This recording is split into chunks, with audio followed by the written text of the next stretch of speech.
Nagsisimula ang kwento mga lods sa isang matinding titig ng principal ay nagliliyab sa ating bida nga lods, madilim at mapanuri. Habang humahakbang siya pasulong, ang kanyang isip ay mabilis na nag-iisip ng isang nakakagulat na posibilidad. Maaari bang ang simpleng binata na ito ay umabot na sa ikapitong ranggo? Kinuha ni Yichuan ang spirit weapon na ibinagsak ng kanyang kalaban. Isa pang trepeo para sa koleksyon, bulong niya, habang sinusuri ang talam. Mukha itong maganda, sa totoo lang. Samantala, sa gilid, ang kaibigan ni Lu Jinglong ay nagkakaroon ng matinding pagkabaliw sa harap ng principal. Imposibleng rank 7 ang taong iyon. Ang prodigy na si Shou Uling Swan ay rank 6 pa lang. Ang principal, na mukhang isang matalinong matandang pantas na nakarinig na ng lahat ng ito, ay tumanggo lang na may maalalahanin na ekspresyon. Oo, posible. Nagbigay siya ng lektura na nagpapaliwanag sa buong magulong sistema ng Pagel level. Ang mga propesyon na uri ng labanan, aniya, ay nangangailangan ng tunay na karanasan sa mundo, pagsasanay, brutal na labanan, at mga karanasan na malapit sa kamatayan. Ang kanilang maagang paglago ay isang mabagal at masakit na paghihirap.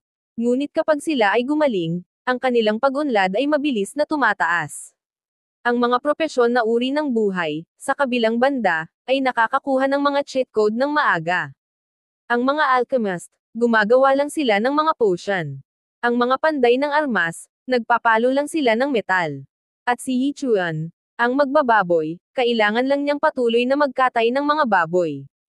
Isang mabilis na flashback ang nagpakita kay Yichuan na walang kahirap-hirap na nagtatanggal ng baboy, na nagpapakita ng kanyang natatanging regimen sa pagsasanay. Sa wakas ay naintindihan ni Shulang Swan. Hindi nanalo si Yichuan sa galing. Nanalo siya dahil, no life, niya ang kanyang paraan sa mas mataas na antas at mayroon siyang sapat na stats upang durugan sila. Kinwestiyon niya kung ito ba ay patas. Balancing, idineklara ng principal, na parang ginawa nitong ayos ang lahat. Ipinaliwanag niya na ang quest ni Yichuan sa pagkatay ng baboy ay magiging mas mahirap. Ang bilang ng mga baboy na kinakailangan ay double sa bawat ranggo, na sa huli ay mangangailangan ng isang pigpocalypse. Samantala, ang mga klase ng labanan na nagsumikap ng maaga ay sa huli ay mabilis na lalampas sa kanya. Kaya, ang kaibigan ni Blue Jinglong ay sumingit, na laging optimistiko. Sinasabi mo, habang kaya niya tayong talunin ngayon, sa loob ng ilang taon, dudurugin natin siya na parang insekto.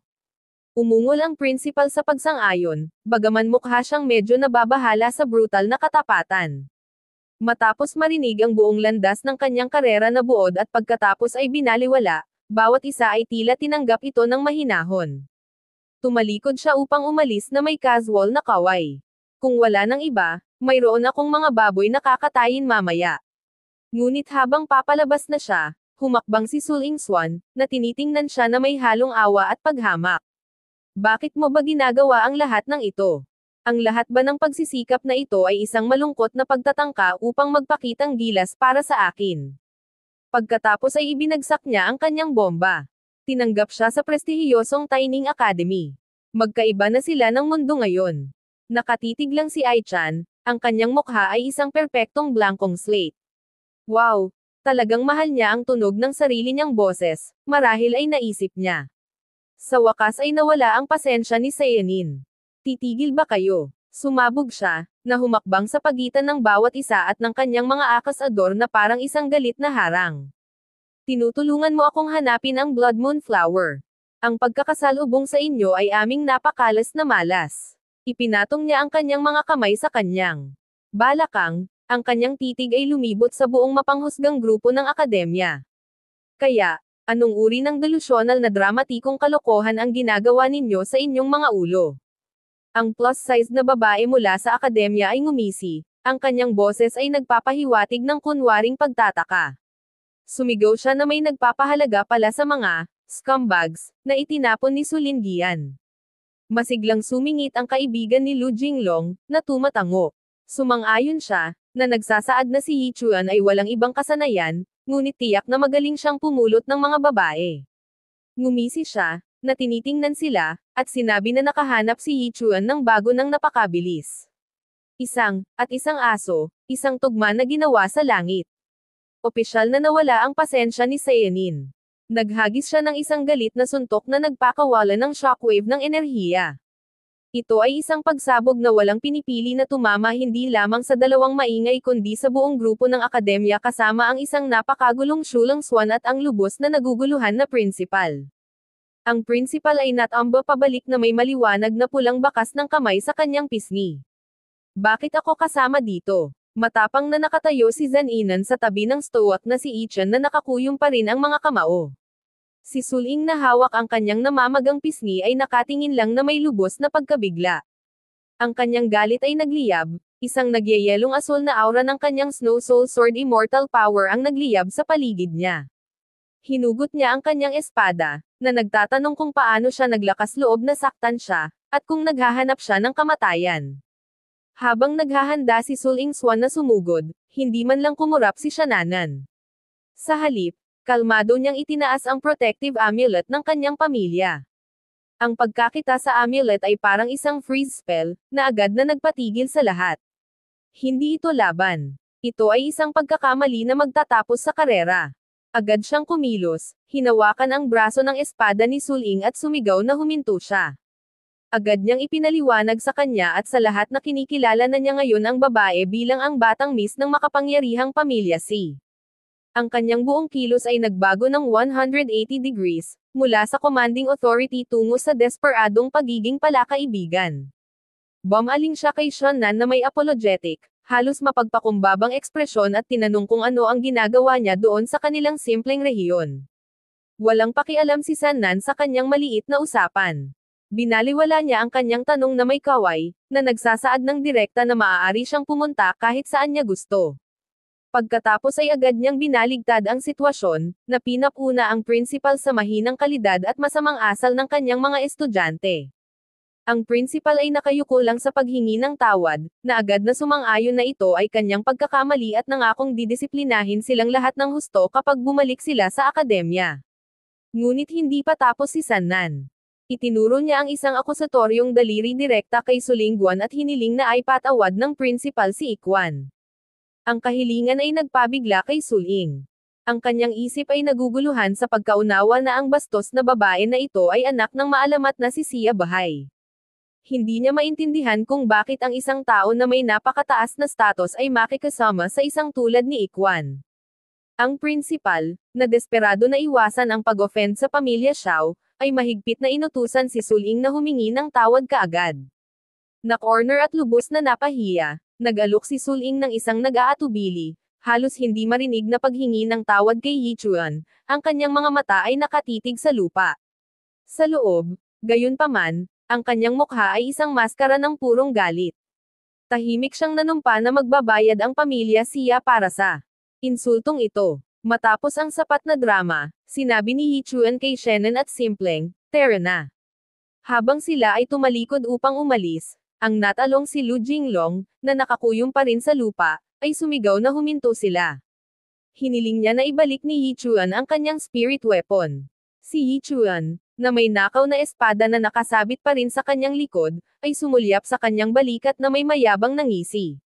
Tinukso niya si Lu Jinglong, na hinahamon siyang kumuha at ibalik ito mismo kung kaya niya, idinagdag na handa siya para sa isang rematch anumang oras. Para sa mabuting sukat, nagpakawala si Shiinan ng isang mapaglarong raspberry sa natalong kalaban. Si Lu Jinglong ay nakahawak lang sa kanyang dibdib, na nagngingit-ngit sa walang kapangyarihang galit. Habang lumalakad si Yichuan, sumigaw si Lu Jinglong ng isang huling galit na banta sa kanya. "Hintayin mo lang." Sa wakas ay malaya na sa drama ng akademya, nagpatuloy sina Yichuan at Shannon sa kanilang aktwal na misyon. Ang mabatong lupain ay kumakalusko sa ilalim ng paa, isang matinding kaibahan sa naunang emosyonal na larangan ng digmaan. Sinuri ni Shannon ang kanyang mapa, pagkatapos ay sumilip sa isang nakakatakot na gilid ng bangin. Isang pasukan ng kuwebo na kumikinang na may nakakatakot na pulang ilaw ang kanilang target. Ito talaga ang lugar, kumpirma niya. Ang kanyang boses ay nawawalan ng karaniwan nitong mapaglarong gilid. Isang pamilyar na tunog ang umalangaw-ngaw sa isip ni Ikwan. Sa wakas, ilang disenteng loot notification. Bagong armas na itinalaga. Ang Spirit Sword ay itinalaga bilang iyong eksklusibong kutsilyo sa pagkatay ng baboy. Natatanging epekto. Ang Godslaying Edge ay aktibo na ngayon. Bonus. Ang superior na kalidad ng armas ay nagbibigay ng 0.2 attribute points per pig slain. Sumulyap siya sa Spirit Sword sa kanyang likod. Kaya, ang mas mahusay na talam ay nangangahulugang mas maraming stats sa bawat chop. Tandaan sa sarili, huwag kailanman magsettle sa murang kubyertos muli. Ang kanyang pag-iisip ay biglang nawala habang si Shannon ay naghalungkat sa kanyang cleavage at naglabas ng dalawang maliit, makulay na orbs. Nakatitig si Yichuan na sandaling walang imak. Mayroon bang nakatagong inventory pouch doon? Ano ang mga iyon? Sa wakas ay nagawa niyang magtanong. Bahagyang namula ang mukha ni Kenan habang ipinapakita niya ang dalawang spheres. Ang bagay na ito ay tinatawag na Thunder Fire Pearl, pagtatama niya.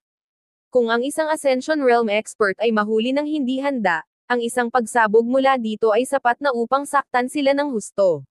Kapag lumitaw ang Blood Moon Serpent, ito ang maaaring maging aming lifeline. Tiningnan ni Ichwan ang mga pabago-bagong orb sa kanyang determinadong ekspresyon. Nagdadala lang siya ng mga armas na nagtatapos sa mundo sa kanyang shirt. Tandaan sa sarili, huwag kailanman siyang galitin. Iba ka. Aakyat ako at titingnan muna. Tumalon siya mula sa gilid ng bangin, na lumapag ng walang ingay sa ledge na itinuro niya.